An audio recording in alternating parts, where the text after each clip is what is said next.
Di daerah terpencil banyak kisah mencekam yang tidak masuk akal. Tapi, kejadian. Banyak orang yang sukar untuk percaya sampai benar-benar merasakan sendiri keseramannya. Ada satu kisah telaga kecil di desa terpencil, pedalaman Sumatera.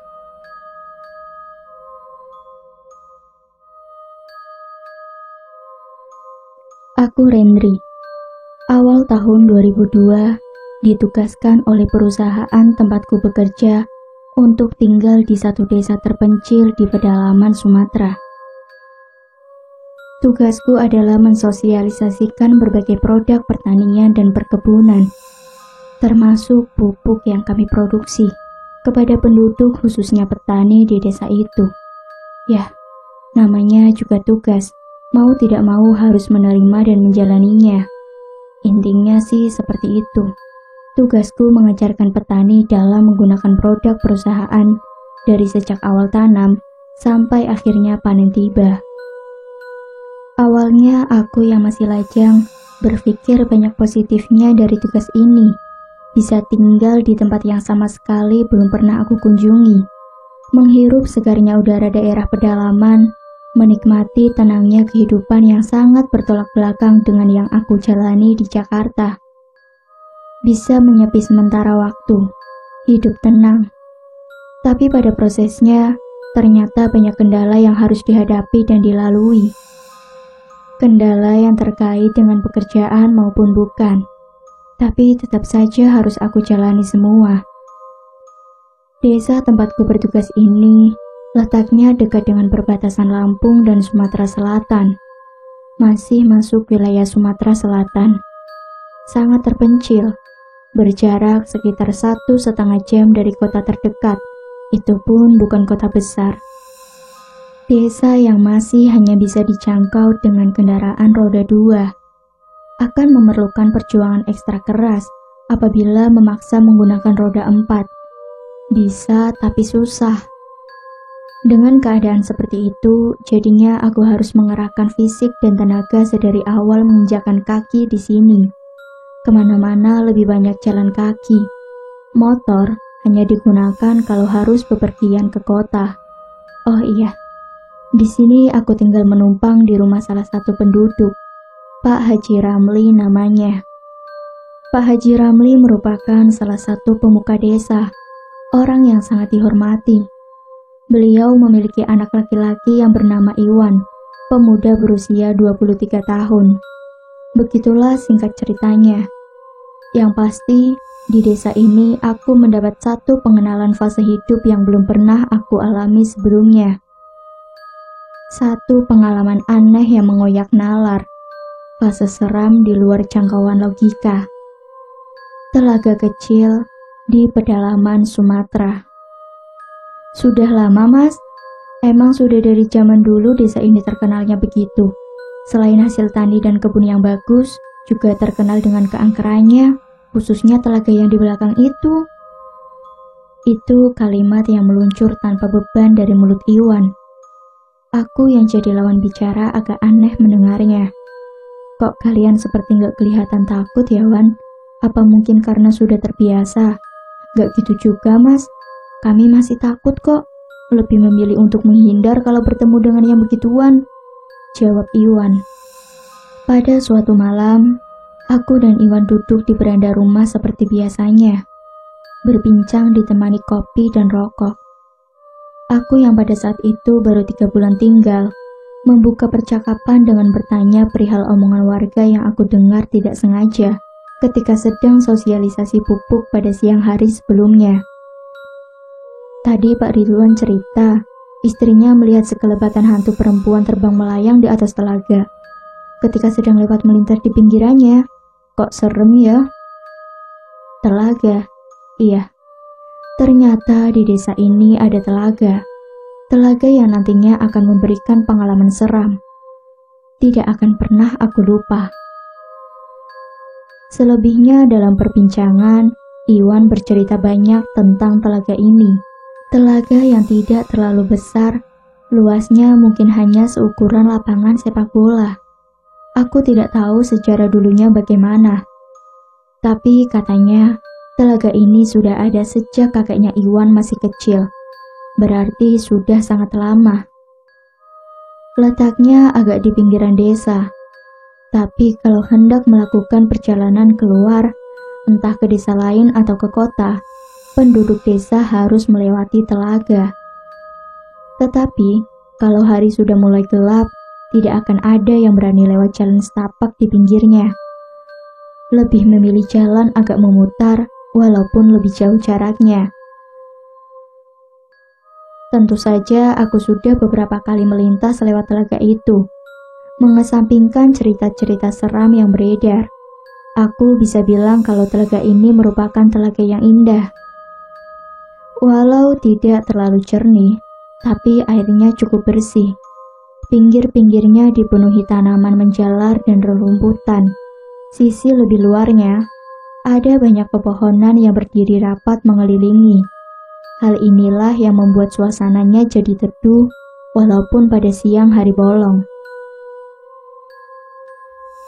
Di salah satu sudutnya ada deretan kayu yang menjorok ke tengah, seperti tempat untuk menyandarkan perahu, tapi tidak besar, kira-kira hanya 4 meter panjangnya.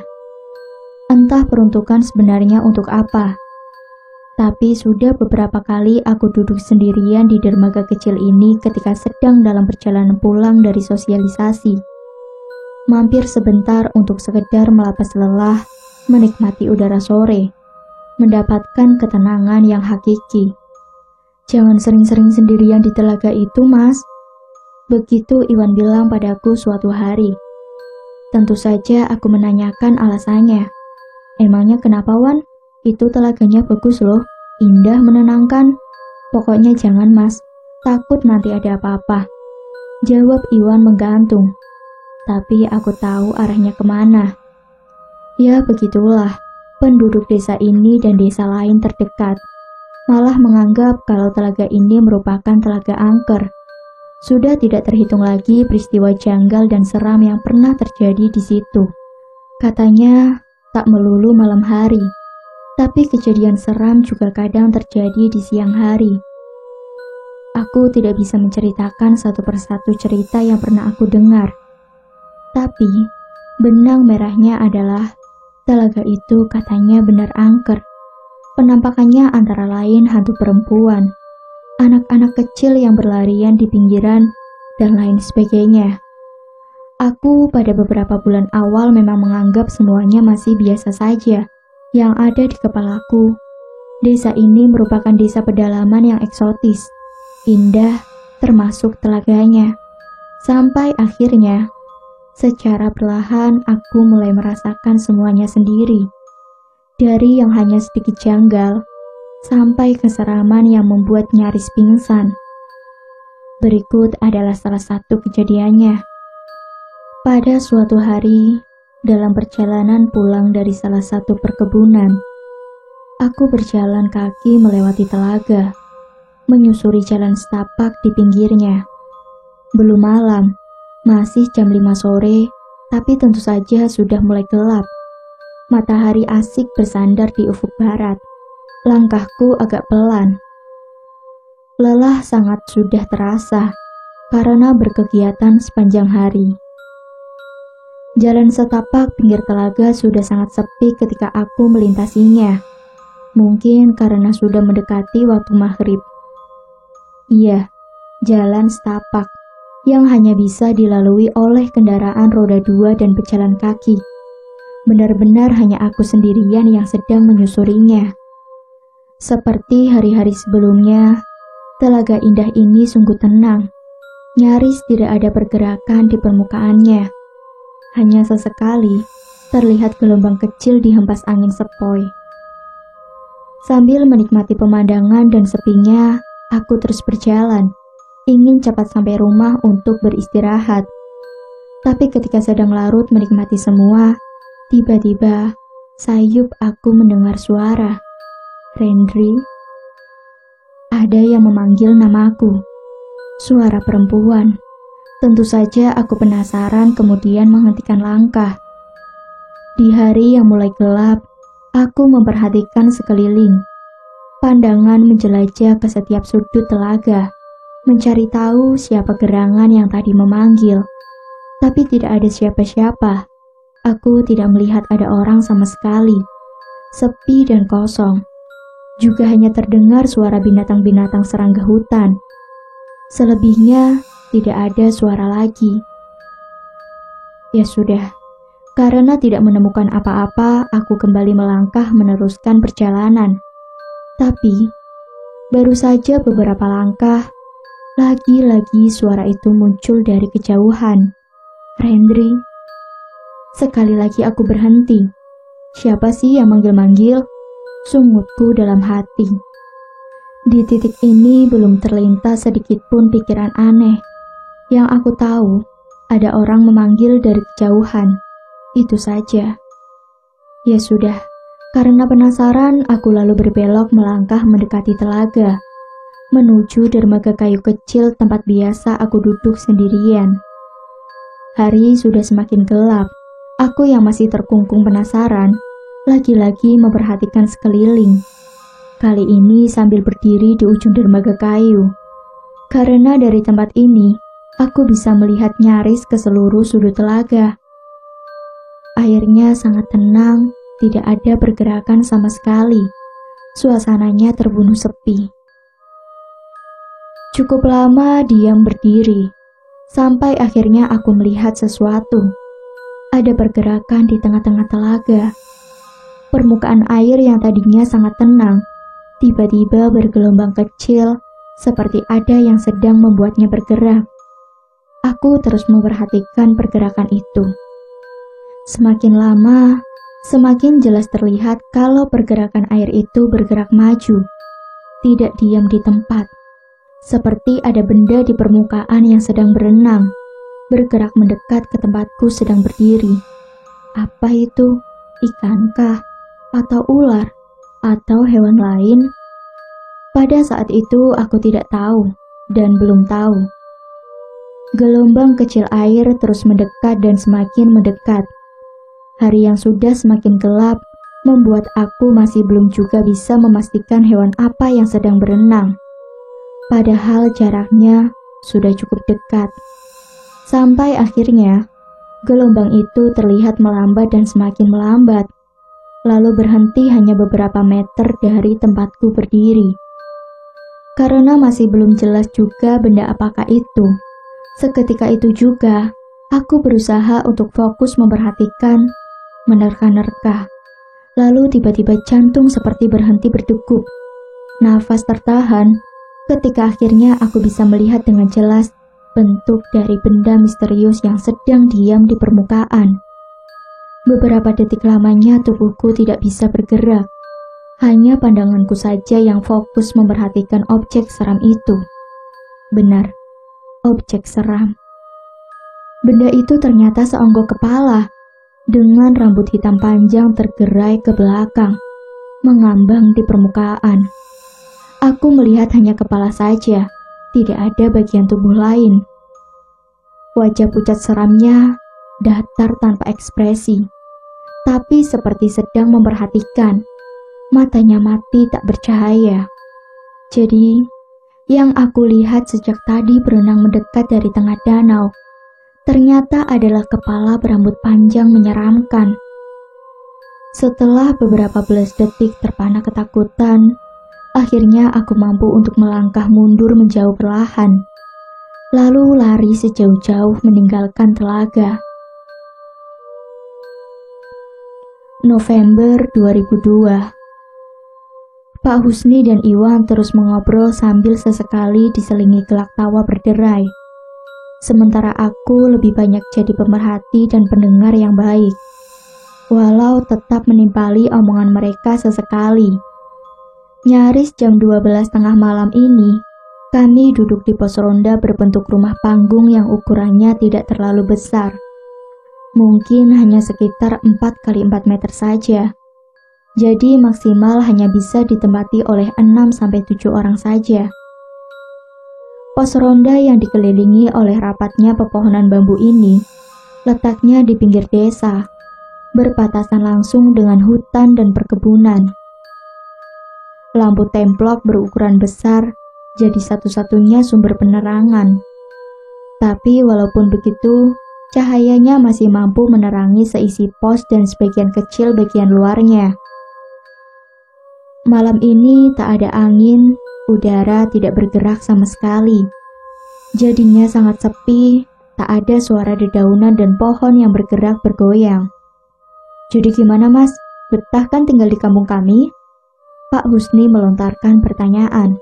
Betah pak, betah. Jawabku pendek. Udah berapa lama ya di sini? 6 bulan? Setahun? Ah, baru 7 bulan pak. Saya suka suasananya, masih sangat asri, beda banget dengan di kota besar. Ya beginilah mas, desa terpencil, jauh dari mana-mana. Iwan menambahkan. Aku hanya mengangguk-angguk sambil tersenyum setelahnya. Iya, ternyata tidak terasa aku sudah 7 bulan lebih tinggal di desa ini, dari 1 tahun rencananya. Malam itu aku dan Pak Iwan kebagian tugas untuk siskampling. Ini bukanlah siskampling pertamaku selama tinggal di desa ini. Sebelumnya, sudah beberapa kali. Bedanya dengan berbagai alasan. Kali ini hanya aku, Iwan, dan Pak Usni saja yang bertugas. Biasanya ada 5-6 orang. Tapi tidak apa-apa. Toh tugas siskampling di sini tergolong mudah. Hanya sesekali berkeliling membawa kentongan dan obor atau lampu senter sebagai penerangan. Menurut warga, sudah bertahun-tahun lamanya belum pernah ada kejadian pencurian. Tergolong aman tentram sejak lama. Mas, setengah jam lagi kita keliling ya. Iwan bilang begitu di sela obrolan. Iya Wan, sebatang dulu ya, jawabku. Memang sudah jam 12 tengah malam. Kami harus mulai berkeliling. Desa ini tidak terlalu luas. Hanya berjalan kaki mengelilinginya tidak butuh waktu lama. Hanya kira-kira 1 jam lebih sudah selesai. Sesuai rencana, aku dan Iwan akhirnya memulai berjalan kaki pada pukul 12:30.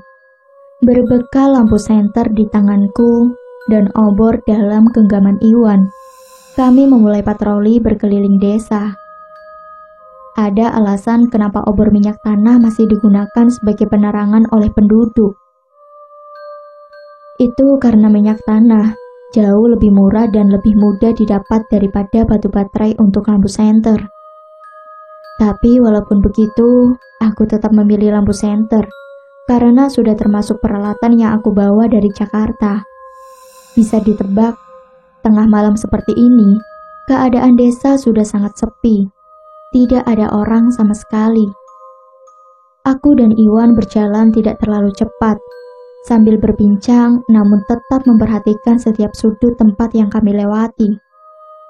Tidak bisa dipungkiri juga, suasana malam di desa ini agak mencekam, karena dikelilingi hutan dan perkebunan. Masih banyak terdengar suara-suara binatang malam. Beberapa di antaranya aku tidak tahu bunyi binatang apa. Jarak satu rumah dengan rumah lainnya agak berjauhan, dan masing-masing tidak berpagar. Maka dari itulah, sebagian besar wilayah desa tergolong gelap karena kurangnya penerangan. Kami terus menyusuri jalan desa. Satu demi satu rumah kami perhatikan, dan tampaknya sejauh ini tidak ada hal aneh yang mencurigakan. Semuanya terlihat normal. Mas, maaf nih, kok tiba-tiba aku sakit perut ya? Kita pulang dulu yuk sebentar. Tiba-tiba Iwan bilang begitu setelah kami baru hampir setengah jalan. Ya, ada-ada saja kamu Wan. Mendingan kamu ke toilet musola aja tuh, lebih dekat, jawabku. Iwan mengikuti saranku. Dia lantas memilih untuk berlari kecil menuju musola yang jaraknya lebih dekat daripada harus pulang ke rumah. Sementara aku menunggu di depan balai desa, sekitar 50 meter dari musola. Dari tempatku duduk, aku dapat melihat kalau Iwan meletakkan obornya di pagar depan musola. Dari kejauhan terlihat apinya yang menyala. Sambil menunggu, aku menyalakan rokok. Angin malam mulai terasa berhembus. Dinginnya berlahan merambah menyentuh kulit. Sesekali melirik ke arah musola, aku belum juga melihat ada pergerakan. Api obor masih tetap di tempatnya, menandakan kalau Iwan belum selesai. Kuhisap rokokku dalam-dalam, lalu menghembuskan asapnya. Hal ini sedikit banyak bisa menghangatkan. Kemudian, berikutnya aku malah tenggelam dalam lamunan, menatap kosong ke depan, sampai-sampai lupa memperhatikan musola selama beberapa menit lamanya. Ketika sudah tersadar, aku lalu menoleh ke musola. Ternyata obor sudah tidak berada di tempatnya lagi, tapi sudah bergerak berjalan. Akhirnya Iwan selesai juga, gumamku. Tapi kalau aku perhatikan lebih seksama, ternyata ada yang aneh. Kelihatan dari cahaya apinya, ternyata obor tak mendekat bergerak ke arahku, malah kelihatan menjauh. Iya, tampaknya Iwan malah berjalan ke arah berlawanan. Melihat itu, aku langsung bangun dari duduk lalu berjalan mengejar Iwan. Jarak kami masih terlalu jauh. Cahaya lampu senter belum mampu menjangkau Iwan. Aku hanya bisa melihat cahaya api kecil obor dari kejauhan dan mengikutinya. Yang agak aneh, Iwan berjalan cukup cepat. Aku jadi harus berjalan cepat juga untuk mengimbanginya. Aku tidak berani memanggil, khawatir nanti suara keras teriakanku akan membangunkan warga. Lebih memilih untuk terus mengejarnya. Aku mulai berlari kecil untuk terus mengimbangi pergerakan Iwan. Jarak kami jadi lebih mendekat karenanya. Tapi, beberapa detik kemudian, aku malah memperlambat langkah karena tiba-tiba menyadari sesuatu. Seketika aku sadar kalau ternyata kami malah melangkah keluar desa, ditandai dengan gak terlihat ada lagi rumah-rumah penduduk di sekitaran. Lalu, ke arah mana kami bergerak melangkah? Ternyata aku mengikuti Iwan menyusuri jalan setapak menuju telaga. Iya, dalam gelapnya malam di tepi hutan, kami malah berjalan menuju tempat yang dikenal angker, telaga. Iwan mau apa sih ke telaga? Dalam hati aku bertanya-tanya. Sempat terbesit pikiran untuk berhenti mengikuti, lalu kembali ke desa. Tapi rasa penasaran menutup segalanya. Aku malah terus ikut melangkah. Api obor akhirnya berhenti bergerak. Dia diam tepat di tepi telaga. Dari kejauhan aku melihatnya seperti itu. Akhirnya Iwan berhenti juga. Mau ngapain sih dia ini? Aku masih terus bertanya-tanya dalam hati. Melihat itu, aku terus melangkah semakin mendekat lagi. Semakin lama, cahaya api obor semakin terang terlihat karena jarak yang semakin dekat. Maka dari itu pula, cahaya lampu senterku perlahan akhirnya mampu menjangkau Iwan dengan obornya. Namun, ketika sudah semakin dekat dan semakin dekat lagi, aku tiba-tiba berhenti melangkah ketika jarak kami hanya tinggal beberapa meter saja. Aku akhirnya menyadari sesuatu. Ternyata yang aku ikuti sejak tadi bukan Iwan. Tubuhku langsung kaku, kalut, ketakutan menyeruak memenuhi isi kepala. Aku sama sekali tidak mengenali sosok yang sedang berdiri di tepi telaga sambil memegang obor ini. Dia berdiri membelakangi, menghadap ke tengah telaga. Dari belakang, aku melihatnya mengenakan baju terusan lusuh berwarna gelap. Rambut panjangnya tergerai sebatas pinggang. Sosoknya seperti perempuan. Aku semakin diam ketakutan ketika dia mulai membalikkan tubuhnya. Perlahan jadi menghadap ke arahku. Tanganku gemetaran, tapi masih bisa mengarahkan cahaya lampu senter ke arah sosok menyeramkan ini. Sampai akhirnya, dia benar-benar sudah berdiri di hadapku. Saat inilah aku akhirnya bisa melihat dengan jelas penampakannya. Wajahnya pucat tanpa ekspresi, menggurat seram meruntuhkan nyali. Tangannya masih memegang obor menyala. Dalam keheningan, perlahan aku yang semakin ketakutan, mulai melangkah mundur, menjauh. Sementara sosok itu masih diam memperhatikan. Tapi beberapa detik kemudian, keadaan yang tadinya sepi lalu berubah. Tiba-tiba dia mengeluarkan suara tawa tertahan tapi jelas terdengar. Yang lebih mengerikan lagi, sosok menakutkan ini tiba-tiba mulai bergerak maju dengan cara melayang mendekat ke arahku. Aku langsung membalikkan badan lalu berusaha lari menjauh. Entah apa sebabnya, tapi tenaga seperti sudah terkuras habis. Aku tidak mampu berlari kencang. Sempat menoleh ke belakang. Ternyata sosok ini masih terus bergerak mengikuti, dengan terus bergerak melayang. Sungguh sangat mengerikan, lemas, lelah, tenaga terkuras, keringat bercucuran, tak mampu lagi untuk bergerak apalagi berlari. Kemudian tubuhku roboh, terjatuh di atas jalan setapak tepian danau. Sempat membalikkan tubuh, kemudian aku bisa melihat kalau sosok menyeramkan itu masih terus melayang mendekat dan terus mendekat, sambil mengeluarkan suara tawa tertahan, dengan tangan masih memegang obor menyala. Menyeramkan. Tak tahan tubuhku lemas ketakutan. Setelah itu aku tidak ingat apa-apa lagi. Kemudian, selanjutnya tiba-tiba aku tersadar sudah berada di balai desa. Di sekelilingku ada Pak Haji Ramli, Pak Husni, Iwan, dan beberapa warga lainnya. Alhamdulillah sudah sadar, begitu Pak Haji bilang. Kemudian aku diberi segelas air. Jadi menurut cerita Iwan, ketika selesai dari toilet musola, dia tidak melihat keberadaanku. Aku menghilang. Lalu dia kembali ke pos ronda untuk mencari. Tapi ternyata di pos ronda juga tidak ada. Setelahnya, dia dan Pak Husni mencari aku ke rumahnya. Sama juga, aku tidak ditemukan. Akhirnya bersama Pak Haji dan beberapa warga lainnya, mereka melakukan pencarian ke seluruh penjuru desa. Sampai akhirnya, sekitar jam 3 subuh aku ditemukan terbaring tak sadarkan diri di tepi telaga.